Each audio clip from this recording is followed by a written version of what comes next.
Alright guys, welcome back to part 2 from Poker Crusher to Getting Crushed. We got 3 sessions that we're going to go over. There's a ton of hands. Some of them are really short, like 1 minute long hands. So I'm going to throw in as many as I can, and we're going to rock and roll and get right into it. Alright, let's get into our first hand. We got Queen 10, 9, 7 Badugi. So middle position raises to 15. I'm on the button. I'll play pretty much anything in a single raise pot on the button that's somewhat connected. So the flop comes down 10, 7, 6, which is pretty strong for our hand, considering the fact that we're blocking the straight and we have the best 2 pair. So when we get checked to, we're going to want to bet kind of big to protect our hand and kind of like push out equity from random hands like overpairs and like jacks and queens. So when both players check, we bet 40, which is just less than pot. And the middle position player who raised pre-flop calls. So putting him on a lot of random hands. He could have some rundown hands with a 10. He could have an overpair. You could have hearts. So when the king comes off on the turn, it's definitely a card that's better for him. But at these lower stakes games, it seems like when they're not leading and they're not like betting into me, they're normally not very strong. So I decided to bet 125. The other player, he's got about 500 left in his stack, so plenty to play from. Definitely have some fold equity against him. So I'm trying to get him to fold pretty much whatever he's got, and he pretty quickly folds. So we take that one down, and on to the next hand. All right, quick lesson on this hand. Double suited, ace, king, 10, 9. We have 2 limps to us, and we bump it up in the big blind. We get 2 calls. The flop is really dry, and we're out of position. We only have a backdoor spade draw, so we check. It's queen 5-4.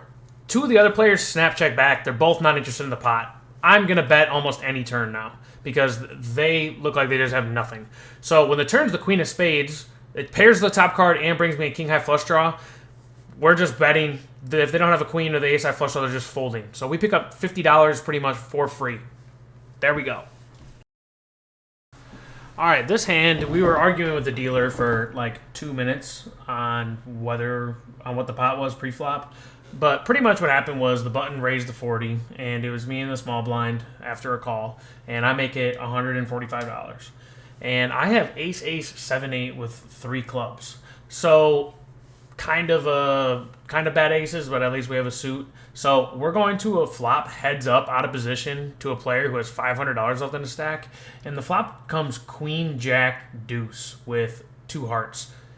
Pretty bad flop for us. And when we check, and the guy instantly goes all in for 500, 400, we just fold. All right, this next hand, we look down at king, jack, 9-4. We got 2 limps to us, and we decide to bump it up on the button with 3 connected cards and a suit. So we get called in 2 spots, and we're going 3 ways to a flop with 70 in the middle, and it comes down ace 4-3. So we flop second pair and the nut flush blocker, which could develop into something on the future streets. But it is our range to have an ace. Obviously, they're going to have more deuce 5 than us, but when it checks to us, we decide to bet with our pair and all of our equity. And the turn is a jack, which is probably like the best card in the deck, just because we improve and we're starting to beat hands like 7-7, 6-5, or any wraps or just a random ace. So we bet 60, and the other player calls right away again. The river's an ace, and we have a pretty strong hand still, but I don't think there's any merit in betting. So when he checks to us, he just says jack 4. So we counterfeit him with jack king. So our jack king wins against jack 10, 7-4. So we had the best hand on the turn. We were chopping with him, and we stuck out on the river with an ace. So we take that one down. Really quick hand here. We have queen, queen, deuce 3 with queen high diamonds. We are 5 ways to a flop, and it's 9-5-3 with 3 diamonds. We check. The nittiest player ever goes pot. Just fold.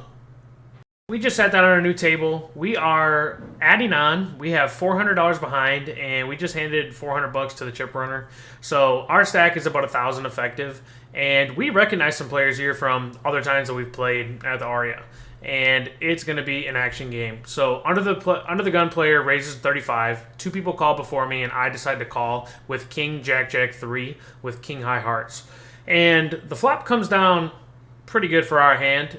We flop the best boat possible. So Jack 10-10 at an action game. We are ready to play for stacks.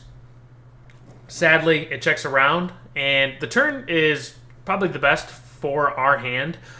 It is the king of clubs, so a lot of flush draws get brought in, a lot of straights, a lot of hands connect with this, and we're also blocking top set. But sadly, it seems everybody didn't connect to this board, and everybody folds, and we're just going to win a small pot with this hand. All right, this next hand, the cutoff raises to 10, button folds, small blind calls, and I complete with king, queen, 10-7. It's a good enough hand to see a flop with, especially against a late position open. And the flop comes really good. It is queen, jack, 7. So we flop top and bottom pair, backdoor flush draw, and an open ender. And it checks around. Turn, bank, it's the queen. So we have the second nuts right now. We have queens full of 7s, and we're looking to build a pot. So we bet 15, cutoff calls pretty quickly. And the river is overkill. It is a queen. So we have quads, and we're just trying to think of what hands we can get paid with here. We bet a little big. We bet 50. Let's see what happens. E folds. So, like I said, super action game. So much money flying around. I'm like, what am I doing wrong? And we're in shambles. We're sad. We're playing in probably the best game we've played in all trip, and we're making quads and full houses, and we're winning $60 pots. What the hell? God damn.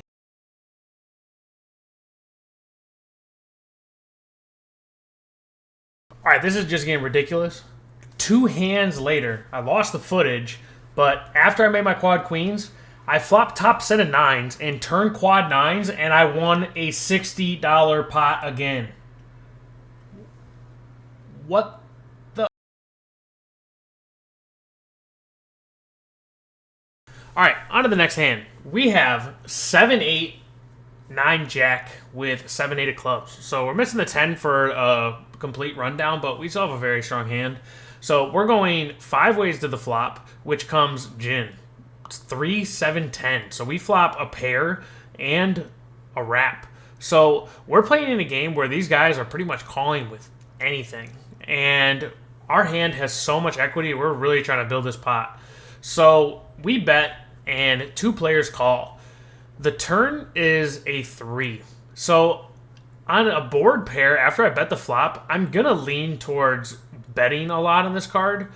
Just because I feel like if these guys would have had any sort of 2 pair, that they're going to probably raise me on the flop, and they're going to look to get stacks. And these guys are crazy action, especially the player that we're playing against now.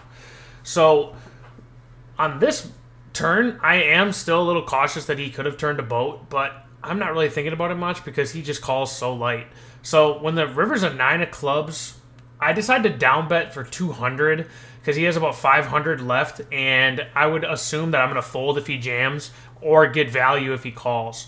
So I show my jack 8 for a straight, and he says, come on, and flips over ace 10 with queen jack. So he called me with just a pair of 10s, and he is steaming about this hand. So let me know what you guys would do in the comment section against a player like this. Would you have went full pot on the river, or would you have down bet for value and folded to a raise, or tried to go for the maximum? It was a really weird spot for me in the moment. I think these things through, like the rivers, and I think everything through so I can bet pretty quickly to kind of show weakness. So I bet really quick on the river, and he just snap called. So he's kind of going to be up against me all night now. So I was glad to win this pot right away at the beginning because he is really steaming now.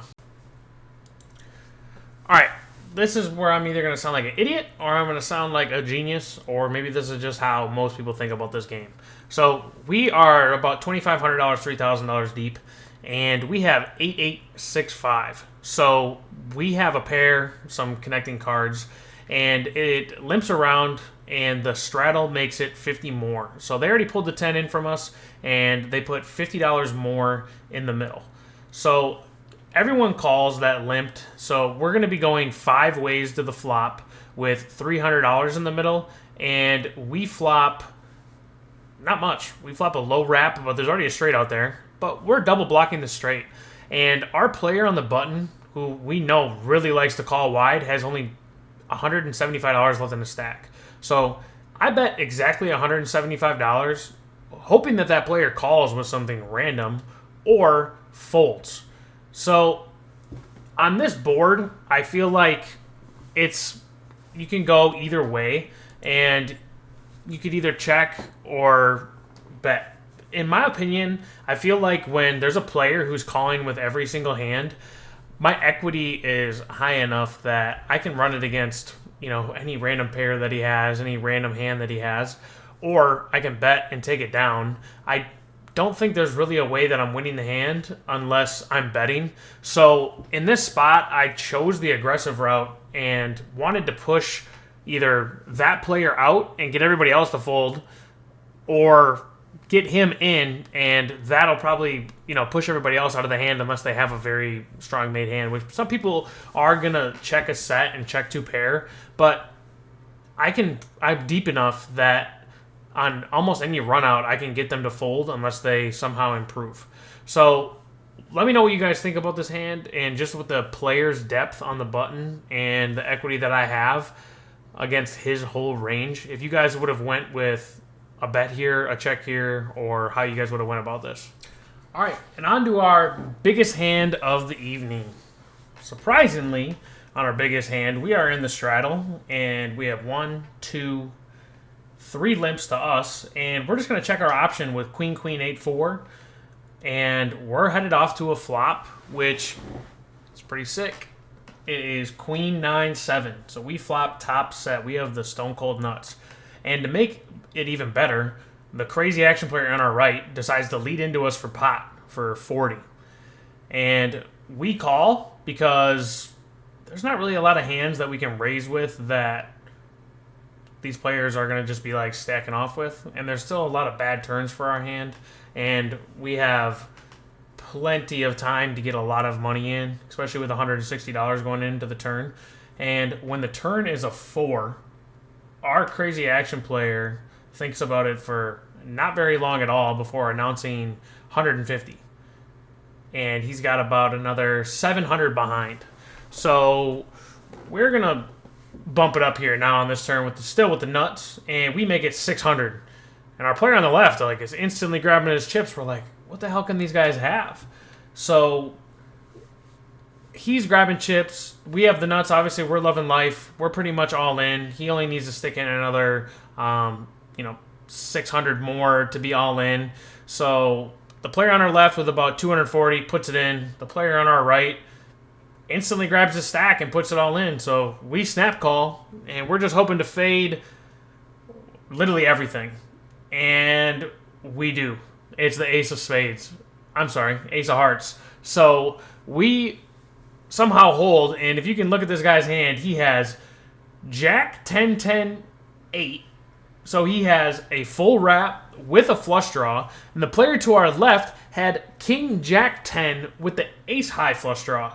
So we dodge every card in the deck and win a huge one, playing it safe on the flop, and I'm sorry, not even playing it safe, just slow playing on the flop really paid off here.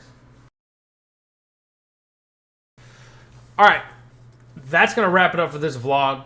The player that we stacked with the big wrap and the flush draw on the right side of us ended up leaving. So did his buddy who we battled with across the table. So right when that was done, the table kind of died after that. Everybody else, I'm not even kidding, those 2 left and 4 people got up with me. So the table pretty much broke because all the money left, all the action left. So in for 1,400, out for 28, which is not that hard to do at a 1-2 PLO game in Vegas when you literally just make quads 3 times in a day and 5 full houses and have the nuts straight whenever you want and just don't stack off with bullshit hands. So pretty much that's all you have to do is, just make the nuts, run hot, and don't get sucked out on. So I don't know why people think PLO is so hard. That's all you have to do, which is the mentality that I had until day 3, which you guys are going to see in this next episode. Did not go like these first 2 days. So we'll catch you guys there. Please leave a comment on anything that you have questions on, or any hands, or how you think I played. If you want to comment and, you know, like, shit on me and call me a fish and do all this stuff, I enjoy that too. So I'm here for all of it. And let me know if you guys need anything. Message me on Instagram, message me on YouTube, whatever. If not, we'll catch you guys in the next video.